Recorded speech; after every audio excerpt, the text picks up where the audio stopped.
Action. The definition of a trailblazer is to be a pioneer or an innovator. This is the perfect word to describe Sandra Day O'Connor. Although I have never personally known her, I do know that she has made a tremendous impact on not just our country, but on people all across America. With gratitude, let's look back at the ways she blazed a trail for all women in our country, mourn the loss of this great woman, and look forward to carrying on the legacy of Sandra Day O'Connor. Sandra Day O'Connor will always be remembered as the first woman to ever serve on the Supreme Court, which was a huge step for women. She was born on March 26, 1930, and had a love for education. She started her journey to the highest court in the land at the young age of just 16 when she graduated Austin High School in El Paso, Texas.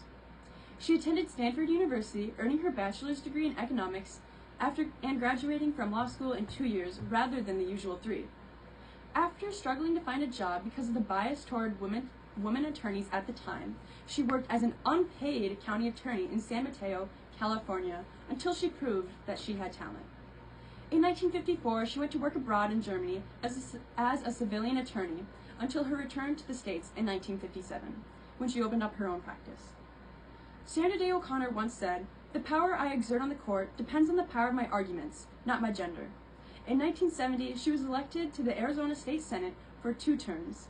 Later, she worked in the Arizona State Supreme Court for 2 years until 1981, when President Ronald Reagan nominated her to become the first female Supreme Court justice in the 191 history of the court.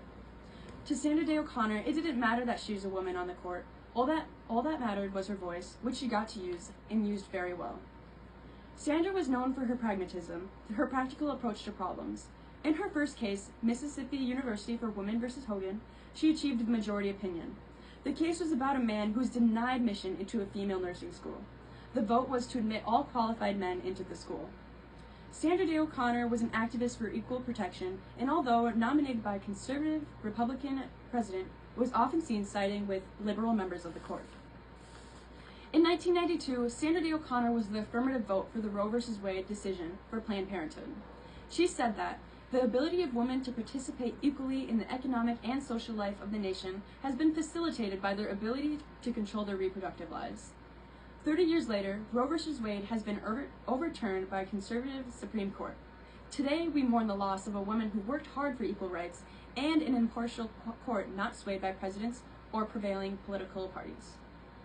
Out of 115 justices that have served on the court, only 6 have been women. Following O'Connor and the late Ruth Bader Ginsburg, 4 women are currently serving: Sonia Sotomayor, Elena Kagan, Amy Coney Barrett, and Ketanji Brown Jackson. She was an advocate for women and said that it is only a matter of time before the structural barriers to women or minorities are effectively dismantled. I look forward to the day when I'm thought of as the 102nd Supreme Court Justice rather than the first female Supreme Court Justice. Sandra Day O'Connor was a pioneer for women across America and proved that women could be in high courts of law. Sandra Day O'Connor was an amazing person, and her death saddened the country. She's done so much, starting at such a young age, to help the people of our country. I think it's only fitting to end this speech with a little advice from Sandra Day O'Connor. Do the best you can in every task. No matter how unimportant it may seem at the time, no one learns more about a problem than the person at the bottom. Thank you.